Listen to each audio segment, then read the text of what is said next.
Hi guys, it's Miss Duso here, trying to make my first video for you for your guided notes.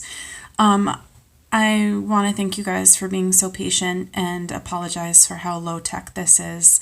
I have an awesome document camera, I just can't seem to get it hooked up to my home computer, so I'm trying to just use my phone for now.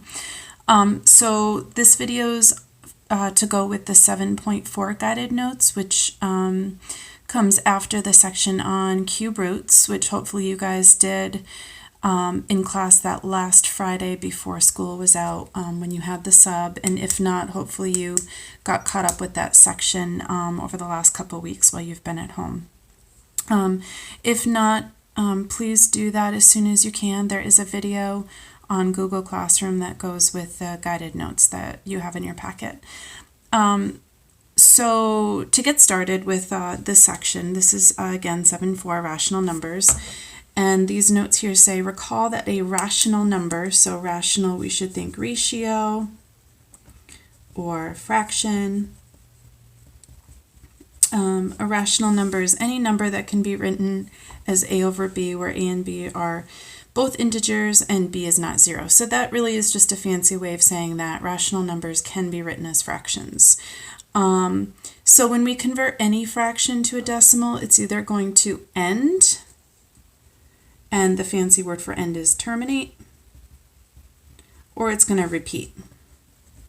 And a really popular example of a repeating decimal is like 1/3, because in decimal form that's 0.333 forever, repeating. And the bar on top tells us that those digits repeat in that order forever.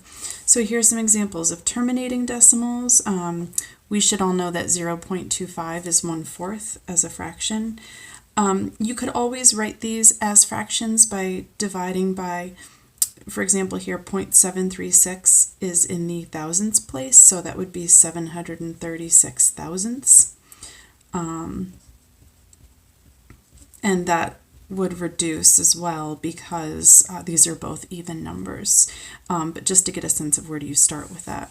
Repeating decimals are a little bit harder to write as fractions, and we'll get to that later. For now, example 1, writing fractions and mixed numbers as decimals. This says write 1 and 4 over 25 as a decimal. So in order to do that, what we're going to do is we're going to use our calculator here.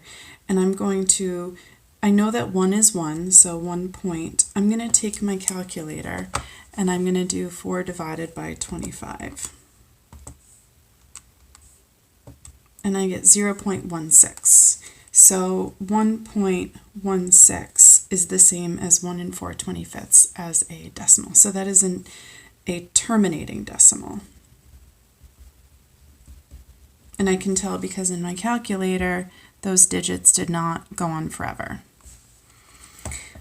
Over here we have 5/33 as a decimal. So again, in my calculator, I'm going to do 5 divided by 33. And I get, if you can see this, 0.1515152. Now, you have to be smarter than the calculator. This 2 is your calculator rounding the next 1/5 up to a 2. Okay?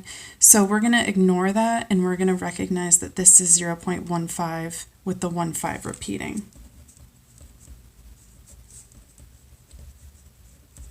So that's a repeating decimal. And I'm just going to flip this paper over so I can do the examples on the back. It might take me a quick minute, but I don't want to stop the video because then I have to start all over again. Okay, let's see if I can make this work. Oof, there we go. Okay, so this says all terminating decimals and all repeating decimals are rational numbers, so you can write them as fractions. Okay, so example 2 says writing a repeating decimal as a fraction. All right, and this one's a little tricky because it's 0.888 ... repeating. So we're going to write that as a fraction. So we have to know a little bit about how repeating fractions happen.